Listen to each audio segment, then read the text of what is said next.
예술미니아입니다. 이번 시간에는 롯데 잠실 아트홀 갤러리에서 전시했던 Vivid Rest 전시에 대한 저의 생각을 말씀드려보려고 합니다. 제 동영상을 끝까지 보시고 나면은 아마 마음이 한결 편해졌다는 걸 느낄 수 있을 겁니다. 그럼 바로 가보도록 하시죠. 이제 전시 회장이고요. 그 안에 들어가서 작품들을 봤는데, 첫 번째 선생님의 작품.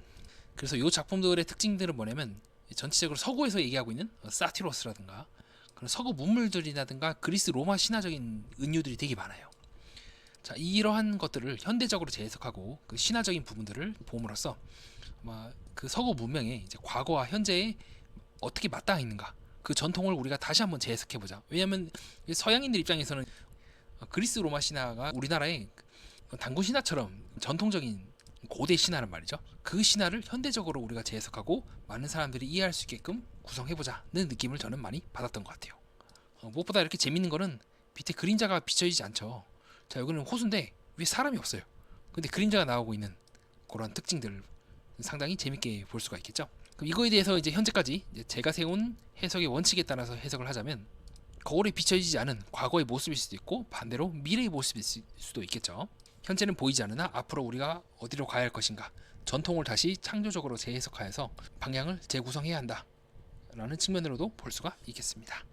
이것 또한 어떤 서양의 이제 전통들이라든가 서양의 이야기들을 작가 안에 이제 고유한 색깔을 입혀가지고 해석을 시킨 것 같아요. 그래서 크게 이렇게 세 가지로 나뉘게 되는데, 중점적으로 보면 재밌는 것들은 요 흘러내리는 듯한 요 느낌들, 그리고 색감, 이런 색감들은 확실히 대한민국과 같은 동양 사회에서는 좀 보기가 어려운, 네, 그렇다고 해서 남미나 이쪽에서도 보기 어려운 전통적인 서양에서 많이 쓰일 법한 중세의 그 느낌을 다시 재해석한 것이 아닐까, 저는 그렇게 해석을 했던 것 같습니다. 자, 요거는 확실히 화풍이 달라지죠. 다른 선생님의 작품인데 어떻게 보면 요거는 뭐 추상화에 가깝겠죠. 어떤 형체를 이제 구체적으로 유지하고 있는 구상보다는 저는 구상과 추상 중에서 추상이 더 가깝다고 보여지고 있는데요. 반대로 요런 선생님의 이 작품들은 저는 개인적으로 느낀 바가 있다면 현대 그런 중세라든가 고대 쭉 이어지고 있는 서양 그 문물의 미술적인 부분들을 재해석한 것이 아닐까 싶어요. 이런 부분들은 약간 피카소의 느낌도 나기도 하고요. 요 앞에 있는 부분들은 초현실주의적인 느낌들 나고, 이 선생님 같은 경우는 기존에 쭉 존재해왔던 여러 가지 다양한 화가들의 작품들을 한 번에 녹이거나 그것들을 융합해서 본인만의 색깔로 만들어내는 것이 목표가 아닐까 싶습니다. 여기도 구체적으로는 이제 덩어리진 부분들, 구상적인 부분들이 있지만 회오리 치는 부분들은 또 추상적인 부분들이기도 하고, 자, 이 비율을 어디까지 조절하느냐, 어떤 기법을 더 세게 하고 적게 하느냐, 그 비율과 융합의 정도를 미술들의 조향사 혹은 화풍의 뭐 간제비, 이렇게 간을 쳐서 간을 조절하는 그 나쁜 의미의 간제비가 아닌 말 그대로 간을 조절하는 그 역할에서, 그리고 그 역할을 하는 것, 굳이 내가 새로운 뭔가를 만들지 않더라도 이렇게 서로 간의 다른 비율들을 조정을 함으로써 나만의 화풍을 창조할 수 있다고 보는 지점에서 전통의 또 다른 이제 재해석가라고도 볼 수가 있겠죠. 네, 저는 그렇게 이 선생님의 작품을 이해를 했던 것 같습니다. 제가 전체적으로 이 세 분의 작품 화가들이 결국 서양 문명의 문제를 이제 진단을 함과 동시에 서양의 전통, 즉 자신들의 과거를 되돌아봄으로써 현재를 재구성하려고 한다는 보는 지점이 바로 이 부분이에요. 이런 느낌들이나 이런 것들은 전통적인 중세 회화나 이런 데서 많이 보이죠. 하지만 모자를 쓰고 밑에 이건 뭐죠? 뭐 말하지 않겠습니다. 자, 이런 부분들 더 나아가서 뭐 이렇게 동전, 네, 금. 자, 그 당시에 서양 문명에서는 서양 그 이제 동양의 문물들이 굉장히 이색적으로 보였을 겁니다. 그래서 근대에 보면은 일본 문화에 대해서 경탄하거나 그런 부분을 많이 보이죠. 그래서 이런 부분들 또한 결국에는 우리가 이거 동양의 동전 아니니까 동양화 부분적인 것들을 차용한 거 아닙니까?라고 보기에는 저는 오히려 서구 문명에 흡수된 동양의 일부분적인 요소들이라고 생각합니다. 그렇기 때문에 오히려 서양에서는 이런 부분을 더 집어넣을 것 같고, 전체적인 모습들은 이 선생님, 이 앉아있는 이 남자도 그렇고 서양 문명의 현재를 이제 대변한다고 저는 봐요. 근데 죽음으로 되어 있죠.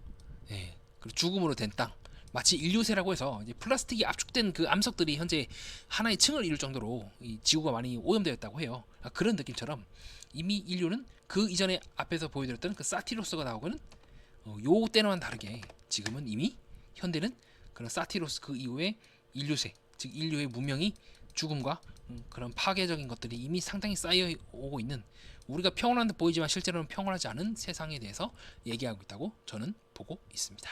자, 이런 부분들은 확실히 전통적인 그 서양 쪽에서 보일 수 있는 화풍이 그 이제 디자인이죠. 이게 아마 그 폭풍의 이제 그 정령인가 그럴 거예요. 그래서 이런 부분만 놓고 보면 굉장히 평화로워 보이지만 실제로 그 안에서는 이미 많은 죽음들이 진행이 되고 있다는 걸 느낄 수가 있습니다. 자, 그런 측면을 봤을 때 이미 이건 HSBC, 홍콩은행 그 부분도 그렇고 맥도날드도 나와 있고, 그래서 이미 하나의 이제 경고이기도 하죠.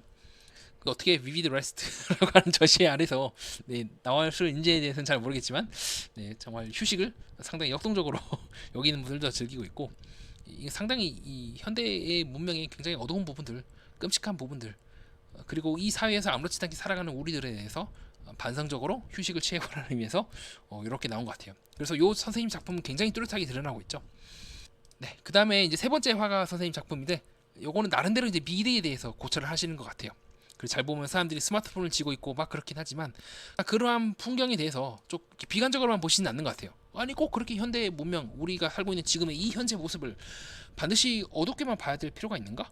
그것을 통해서 우리가 더 나름대로 명상이나 고요한 경지에서의 그런 부분들을 재해석할 수 있지 않을까?